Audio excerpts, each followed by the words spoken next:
Imagine a man so drunk with power he began to think himself divine, not in the poetic way kings often do, but in the literal grotesque sense. He didn't rule a kingdom. He ruled a stage, his throne room, the theater, his people, the playthings and blood, the ink he used to write his legacy. One night after a decadent feast, he ordered a man to be sewn alive into the belly of a freshly gutted donkey. The man was still breathing when they stitched the animal shut. The king watched as the body twitched, the blood soaked into the marble floor, and rats came for the feast. He laughed so hard he spilled his wine while his guests tried not to retch. You haven't heard his name because history did everything it could to erase him. Chroniclers wrote his reign in coded metaphors. Churches refused to speak of him. His statues were shattered, his lineage buried in silence. And yet behind the torn pages and burnt scrolls, fragments of his story survived. A story so soaked in madness it makes Nero look merciful and Caligula almost pitiable. He wasn't born a monster, at least that's what some wanted to believe. But the signs were always there. They said his first word wasn't mother or father, but mine. At 5, he set fire to a bird's nest because he wanted to see how long the chicks would scream. At 7, he watched his nursemaid bleed to death after a fall. He didn't call for help. He asked if she was pretending. The royal court tried to excuse his behavior. He's spirited, they said. Unusual, whispered others, but none of them dared speak the truth that something had cracked inside this child long before he wore the crown. A hunger not just for power but for control, so total it bordered on the divine. He didn't just want obedience, he wanted fear, he wanted worship, and more than anything he wanted to play God with human lives.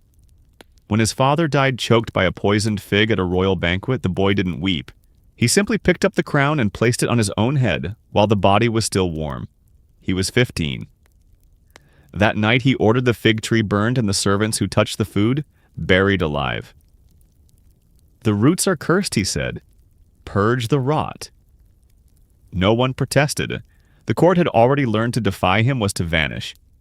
But that was just the beginning. Within months, the kingdom transformed into something unrecognizable. Statues of saints were replaced with idols of strange gods, some with human faces contorted in screams. The royal chapel became a shrine of bones. He replaced sermons with performances disturbing rituals where blood was spilled, not for salvation but for spectacle. He didn't hold court, he held ceremonies. His robes weren't regal, they were soaked in the blood of sacrificed animals. Sometimes people. No one knew who would be next. A misstep, a glance, a poorly chosen word could condemn even nobles to the fate of the donkey man. The streets grew silent. Laughter vanished. Mothers taught their children not to speak loudly, not to look too long at the palace. Peasants nailed crosses upside down on their doors, not out of heresy, but desperation. The guards walked the city not to protect, but to collect. Still, the archives only whisper of these things. Names are missing, pages torn. It's as if a hand reached through time to claw him out of history, and yet shadows remain. Eyewitnesses who fled to foreign courts carried stories. Travelers passed on hushed legends. And from the crypts of forgotten monasteries, fragments resurface ink smeared with blood-scribbled notes about nights when the stars seemed to scream. This king, this walking plague in silk robes, was not merely a tyrant. He was a god in his own mind, a demon in his people's. And what he did to his country would echo long after his bones were dust. His name? Not yet. You'll come to know him soon enough. But be warned, once you see what he did, you'll wish you never had. The palace where he was born gleamed with gold and ivory, but beneath its walls were tunnels, cold, damp, silent places, where screams could echo without ever being heard. This was his playground. While other boys chased birds or climbed trees, he explored these underground halls with a candle in one hand and a dead rat in the other. He dissected animals for fun, drawing pictures of their organs in charcoal on the marble floors. No one stopped him. They praised his curiosity. A mind for medicine, they said. No, it was a mind for death. His mother, a woman both feared and adored, ruled not with cruelty but cold indifference. She rarely touched him. When she did, it was to slap. When he cried, she ordered silence. And when he screamed in the night, tormented by dreams of clawed things and hollow-eyed men, she locked him in a dark chamber, saying, "A king must fear nothing but God." But even God in that house seemed to be missing. The prince grew up with only two true companions, his reflection and pain. One tutor noted that he would deliberately cut his fingers with glass just to see the blood bead. Another servant swore she saw him place a kitten in a box with a starving snake and watch for hours as the animal begged for help. When questioned, he smiled and said, "I'm learning which one God saves." He was brilliant, though, unnervingly so. He memorized ancient texts and dazed debated scholars into silence by age 10, and could recite full passages of forbidden scriptures the clergy had hidden for centuries. He would speak of gods no one else dared name, and draw symbols in the dust that made the monks go pale. One priest who tried to burn his drawings was found crucified, upside down behind the chapel doors. Officially, it was a robbery. Unofficially, the child was never questioned. He had no friends, only followers. Other children his age were drawn to him not because they liked him, but because he knew how to break them. He would smile, charm them, promise games and sweets, then test their loyalty. He once forced a boy to drown his own puppy to prove his worth. Another he pushed into a frozen lake, waiting until the boy turned blue before offering help. "You lived," he said afterward. "You deserve me." By the time he reached adolescence, his tastes had evolved. No longer content with animals, he began using servants, lowly ones, those no one would miss. He'd set traps in the palace corridors, thin wires meant to trip or garrote. When a maid lost an eye from a falling lamp, everyone knew it wasn't an accident, but no one spoke. The staff had learned if you see something, you look away. His father, the king, was aware, but old, sickly, and surrounded by corruption, he chose denial. "Boys will be boys," he muttered once when told the prince had broken a chamberlain's fingers for making eye contact. Better cruel than weak. What no one dared say aloud was the truth. This boy wasn't just preparing to rule, he was rehearsing a reign of horror. And with each passing day, the line between punishment and pleasure blurred further. One winter night, the court hosted a masked ball. The prince, then barely 13, dressed as a skeleton. He wandered the hall, silent, tapping guests on the shoulder. Those he touched had to kneel and kiss his hand. One drunken noble laughed and refused. Hours later, his body was found hanging from the palace gate, a smile carved into his face with a heated blade. "He's still laughing," the prince said when questioned. No one else did. When his uncle, a high-ranking general, suggested sending him abroad for education, the boy responded by gifting him a box. Inside was the severed head of his favorite falcon, its eyes replaced with sapphires. The message was clear: no one commands me. And so by the time his father finally died under suspicious circumstances involving a sudden fit of vomiting and blackened lips, the court didn't hesitate. The boy was crowned that very night. There was no mourning, no waiting period. The body was still warm. They placed the crown on his head and he raised his arms to the sky, declaring, "The gods sleep now.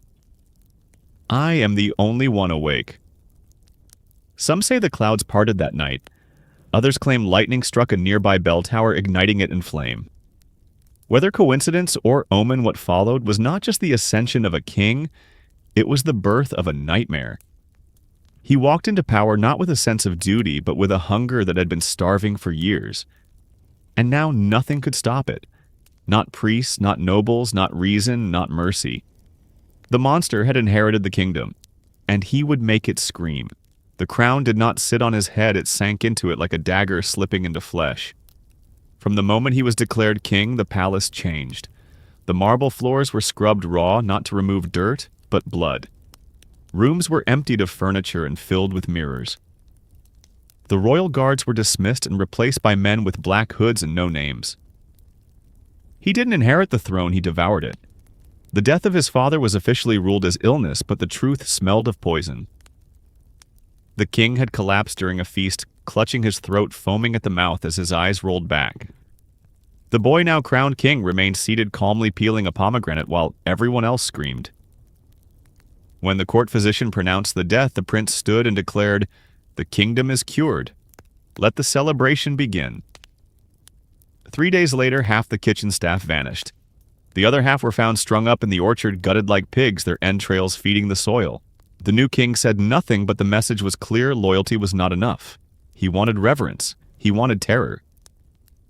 His coronation was not a holy rite, it was a ceremony of dominance. Dressed in a robe stitched from the skins of white lambs, he walked barefoot down the aisle of the royal cathedral. Instead of incense, the room reeked of iron and rot. The altar had been replaced with a marble slab slick with something red. As the high priest approached to bless the crown, the king raised a dagger and calmly slit the man's throat. "I need no blessing," he whispered. "I am the storm." He wore the crown for the first time with blood still wet on his hands. The reforms came immediately, or rather the destruction. He dissolved the council of nobles, replacing them with a group he called the choir men and women, chosen for their silence, not their wisdom. They wore veils, spoke only in riddles, and answered to no one but the king. Some were rumored to be former inmates, others mutilated servants whose tongues had been cut for speaking out. All lived in the palace and never left. Taxes tripled. Religious processions were banned. The church bells were melted down and reforged into chains. Those who resisted were made examples of. One bishop was nailed to the front doors of his own cathedral, his mouth stuffed with pages of scripture. Another had his hands removed and was sent door to door to beg, with bloody stumps, a crown of thorns bolted to his skull. Public executions became common, but they weren't called that. The king referred to them as lessons. A thief caught stealing grain had his stomach cut open and filled with barley. He was then buried up to his neck in a field and left for birds to feast upon. Let him feed what he tried to steal, the king said. But his most horrifying innovation was what came to be known as the theater of justice. Once a month, the great hall of the palace was converted into a grotesque performance space. Accused criminals, many falsely charged, were brought in chains and told they would be tried by performance. Actors dressed in elaborate costumes would reenact the accused's alleged crimes with exaggerated, humiliating flair. At the climax, the king himself would step onto the stage and deliver a verdict, often with a blade. One noblewoman accused of spreading rumors was forced to watch as actors portrayed her as a pig, in heat crawling on all fours and squealing, while the audience hand-picked sycophants howled with laughter. At the end, the real woman was stripped, tied to the stage, and suffocated with a mask stuffed with her own silks. The kingdom's elite, once the guardians of tradition, became either complicit or corpses. They laughed at his horrors, drank his wine, nodded along when he spoke of omens and blood moons and ancient spirits, not because they believed, but because they feared. Even the army was not safe. Generals who had served the crown for decades found themselves accused of cowardice or treason. One by one, they were replaced with men of no experience but total obedience. The new uniforms bore no emblems, only a single red slash across the chest, a symbol the king claimed was the wound from which all loyalty bleeds. But the most chilling transformation was the palace itself. No longer a seat of government, it became something darker. Walls were repainted in deep reds and blacks. Tapestries depicting saints and heroes were torn down, replaced by twisted paintings of human forms, melting, merging, and screaming. Mirrors lined every corridor, not for vanity, but surveillance. He wanted his guests to see themselves at all times, to feel exposed. He commissioned artists not for portraits, but for terror. One sculptor was told to create a bust of the king, but not in stone. He was given a pile of bones, human and animal, and ordered to make me immortal. The finished piece was displayed at the palace entrance, a grotesque totem that seemed to weep blood when the humidity rose. At night, the halls echoed with music, not of harps or flutes, but of screams. Some claim the king kept a choir of children in the basement, trained not to sing but to wail in perfect harmony. The sounds would rise through the vents and into the bedrooms of guests, ensuring no one ever slept peacefully. And still no one dared speak out. Because the king had turned silence into survival. The palace, once the pinnacle of elegance and grace, had become a temple of degradation. The king no longer demanded dignity from his court. He demanded submission. Not in name or policy, but in flesh and spirit, in the most personal and grotesque ways imaginable. It wasn't enough to obey. You had to perform. You had to degrade yourself before his eyes. That was how you survived. He called it the grand masquerade. Every night, nobles, clergy, scholars, anyone summoned to court were forced to dress in animal costumes, fursuits, beaks, tails, hooves. The king would sit upon his throne draped in translucent silk and command his court to bark, growl, hiss, or squawk, depending on their assigned beast. If anyone hesitated or didn't commit to the character, they were stripped naked and led out to the gardens. No one ever returned. He would then throw scraps of food across the marble floor, laughing as the most powerful men and women in the kingdom scrambled on all fours to grab it with their mouths. Sometimes the scraps were meat. Sometimes they were not. One guest realized too late that he was eating a piece of his own boot, another that it was a strip of human skin. But this was only the beginning. He created what he called the puppet room. It was a long corridor sealed at both ends, lined with life-sized mannequins, except they weren't mannequins. They were people. People encased in plaster with only their eyes left uncovered. The victims were forced into painful poses, their limbs bound with wire mouths glued shut. Every few days, the plaster was removed and reapplied, sometimes with new artistic adjustments like extra arms or horns made from their own bones. These weren't prisoners. These were his advisors' concubines, even foreign diplomats who had spoken too freely. He kept them alive for weeks, some longer, no one knew how. Guests were led through the puppet room as part of the court tour. The king would point and comment on each one like a collector of antiques. This one gossiped, he'd say. This one doubted me. That one tried to leave. The worst part? Their eyes moved. They were aware, trapped, broken. He began staging what he called moral plays in the throne room. These were crude, obscene parodies in which actors reenacted the sins of former officials before being punished in front of the audience. One play featured a priest who had spoken against the king's new cult. The actor portraying the priest was whipped, mocked, and then, to the audience's shock, replaced mid-performance by the actual priest who had been secretly captured. The play ended with the real man being flayed alive on stage. The crowd was forced to applaud. Laughter was mandatory. Tears were punished. Vomiting meant exile. And exile meant death. He created a ranking system for courtiers not based on merit or bloodline, but on how entertaining they were to him. One noble rose to favor by allowing himself to be used as a footstool for an entire banquet. Another was given the title of High Hound for barking convincingly while crawling under the king's table. But the ranks shifted daily. Those at the top could fall to the bottom overnight for a single misstep, like forgetting to meow on cue. He recruited young girls from the provinces, many as young as 9, to serve as living dolls. They were dressed in porcelain masks painted in bright colors and told never to speak. If one cried, she would be taken behind a curtain and replaced. What happened behind the curtain was never spoken of. Their parents were told they had been chosen for greatness. In truth, they were chosen to become decorations, breathing toys. Some were never seen again. At one particularly infamous feast, he served soup made from black swan meat, and then revealed after the course was finished that the swans had belonged to the recently deceased Queen Mother. He then presented her embalmed body seated upright at the head of the table, dressed in her coronation gown, lips sewn into a smile. He toasted to her undying presence while everyone at the table choked on bile and fear. The king didn't just want to control the body, he wanted to destroy the soul. That was his true obsession. To reduce noble bloodlines, proud traditions, faith, dignity, everything that made a person whole into a pile of ash he could scatter with a laugh.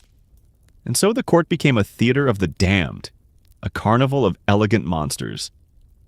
Their eyes empty their minds, hollow their smiles painted on with trembling hands. They learned to live without shame because shame was fatal. They wore masks not to hide their fear, but because their real faces could no longer bear expression. A traveler once wrote, "I entered the court of a king and left the court of a god. Not a god of heaven, but one from the deepest pit. And we the nobles of the realm were his sacrifices." Night after night, the puppets danced, the monsters clapped, and somewhere behind a curtain of velvet and blood the king whispered to himself, "I can make them do anything. The king's appetite had no boundaries. Not for food, not for pleasure, not for cruelty. He treated his palace like a banquet hall of suffering, a place where every appetite, no matter how twisted, could be indulged. And the most terrifying part, he believed it was art. The royal feast became legendary for their extravagance, but not for gold or spices or wine. People came if summoned knowing they might not leave with their sanity intact.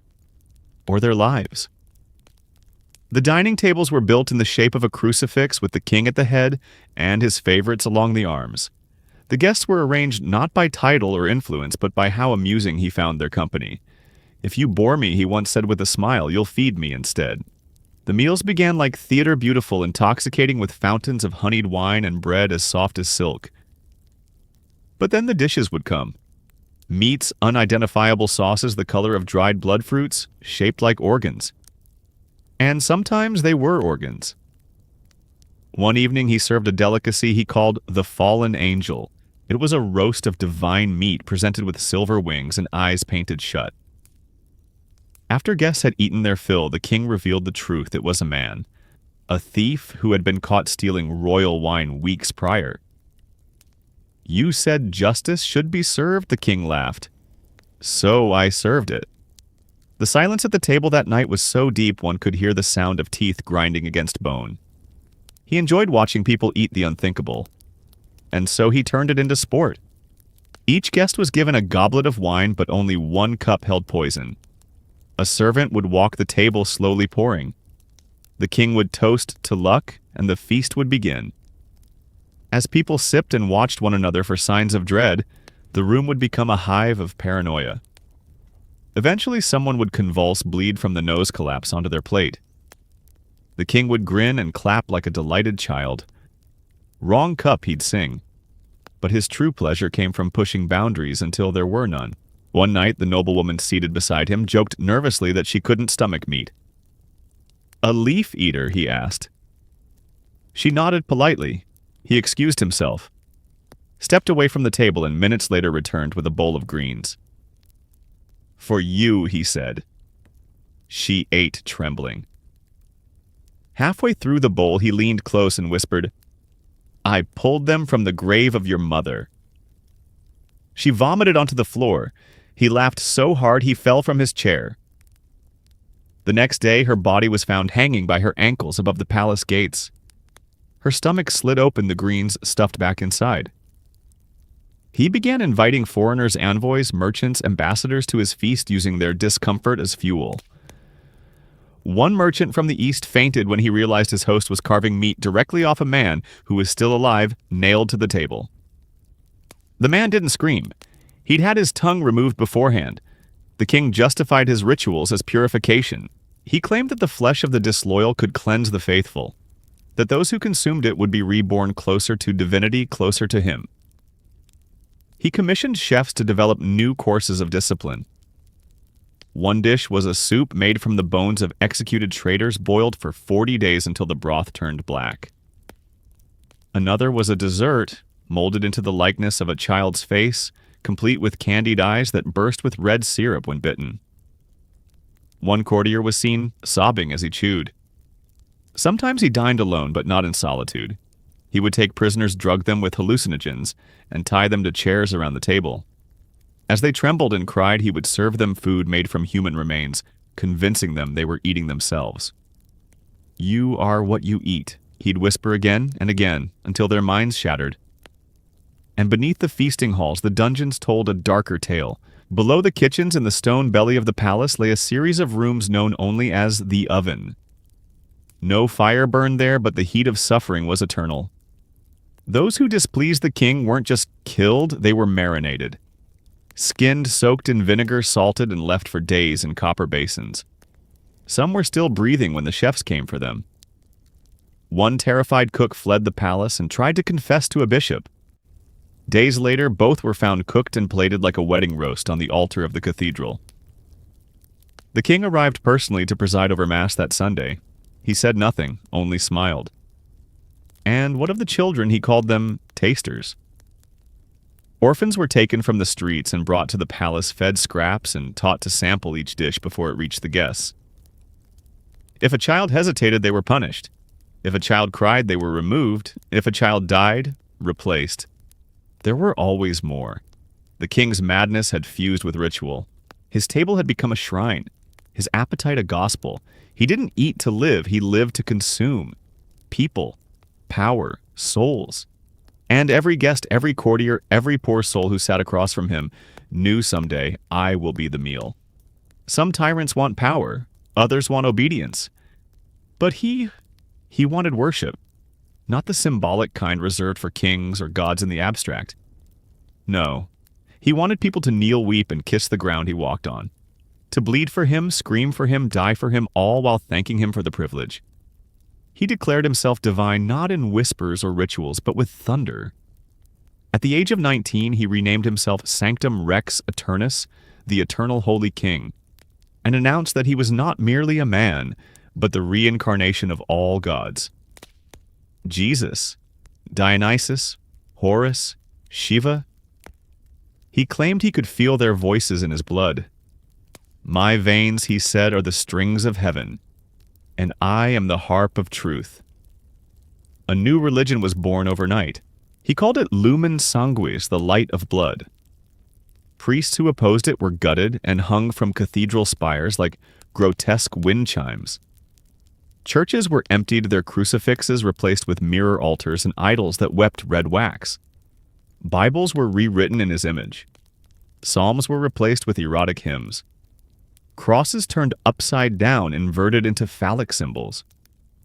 Entire generations grew up without knowing the old rites, only his rituals.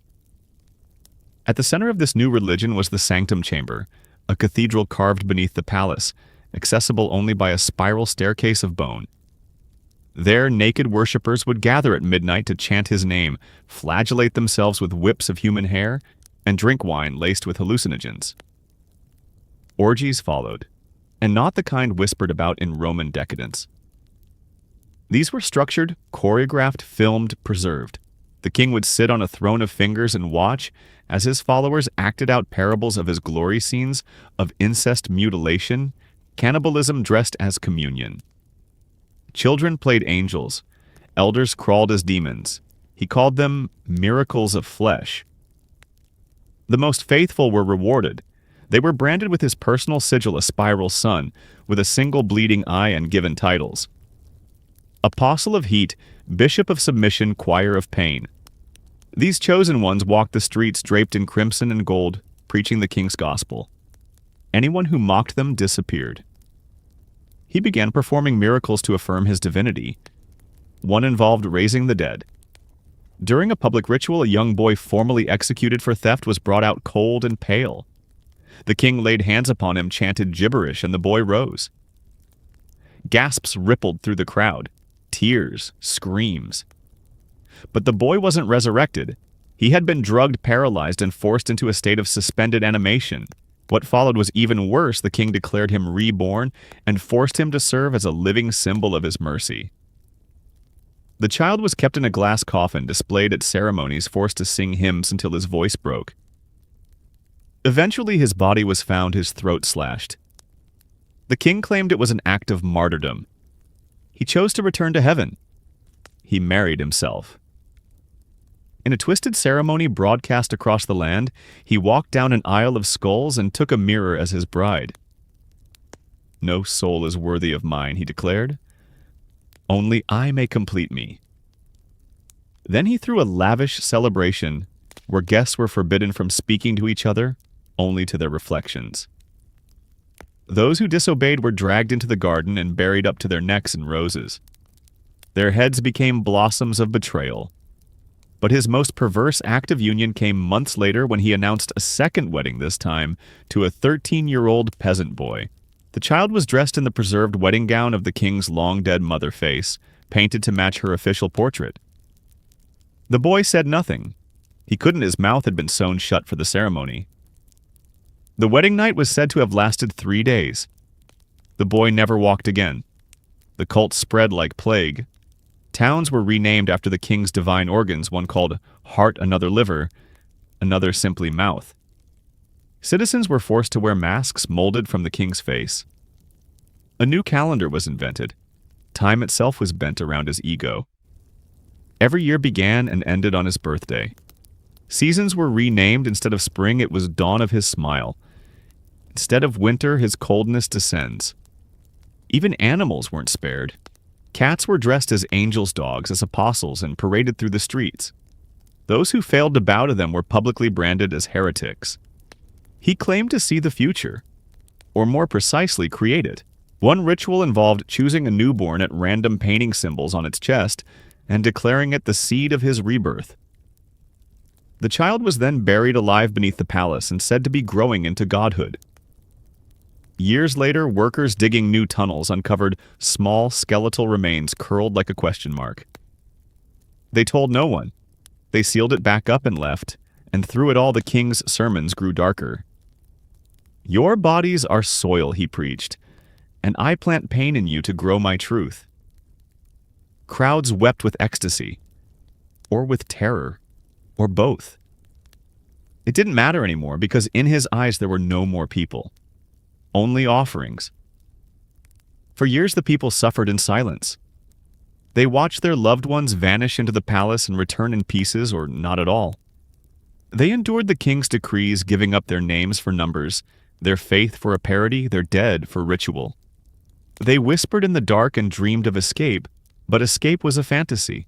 Even the wind seemed afraid to pass over the palace walls. Until something changed. It began with famine. Crops failed after the king ordered the rivers redirected to feed his private gardens, where he grew flowers shaped like human faces. Fields turned to dust. Villages starved. Those who begged for aid were told to eat grass.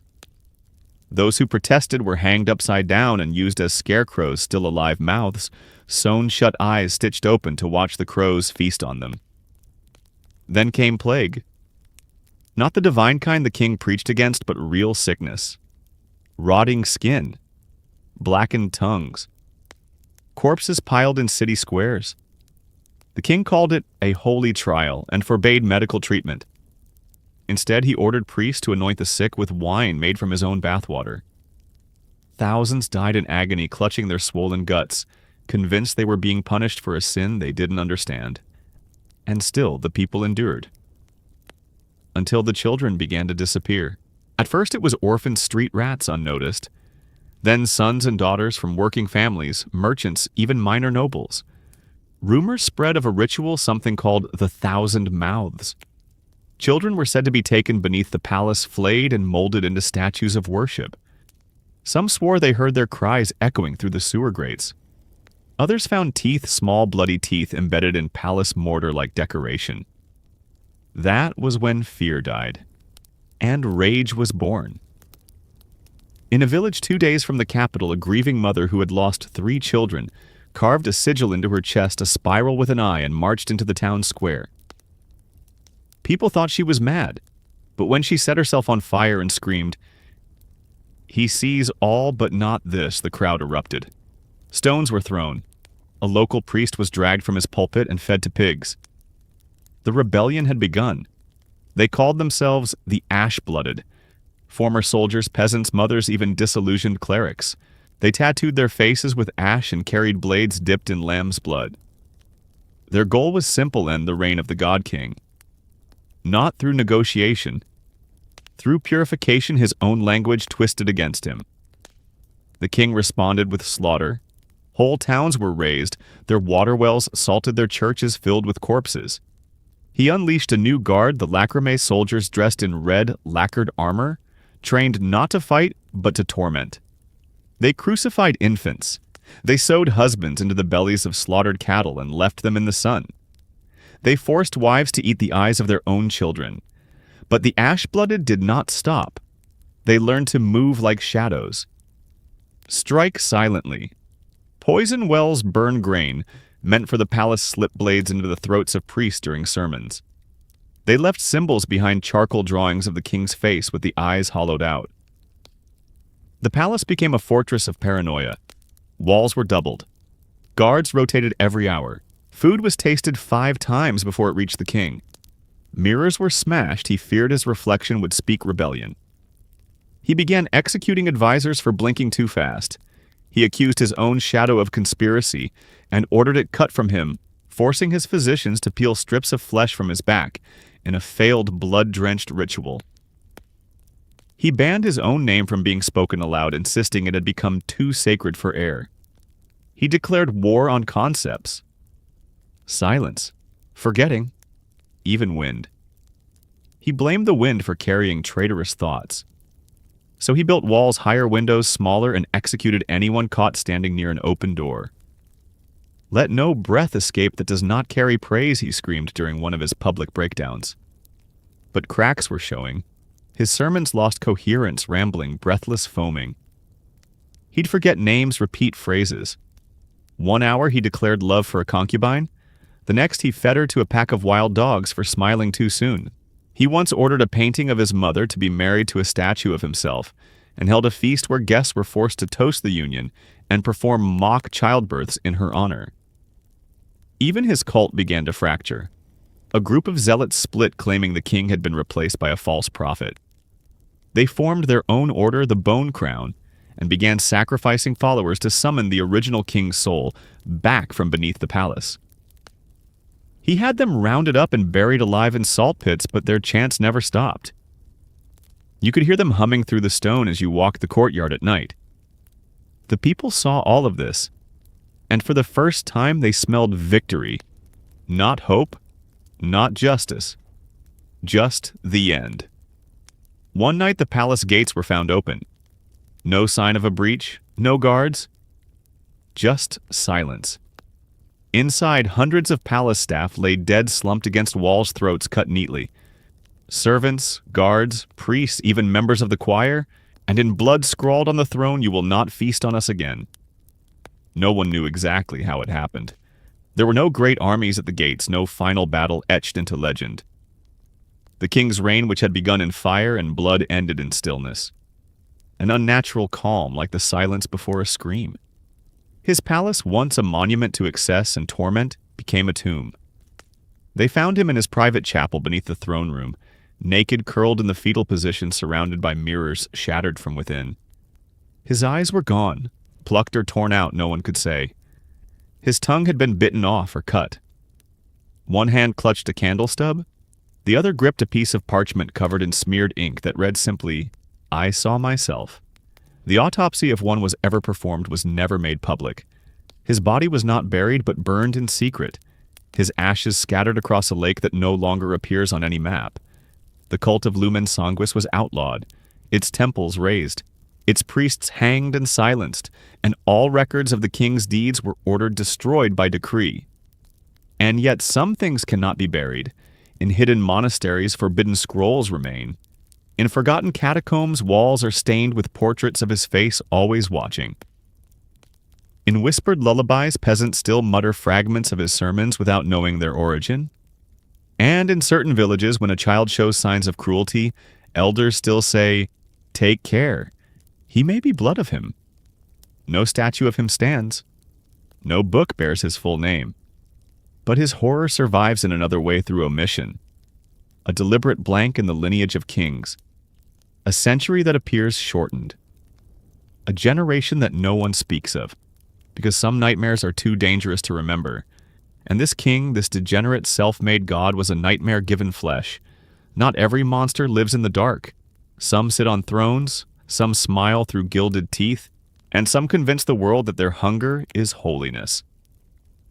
History tried to bury him, but history is written by people, and people forget. Stories, though, stories remember.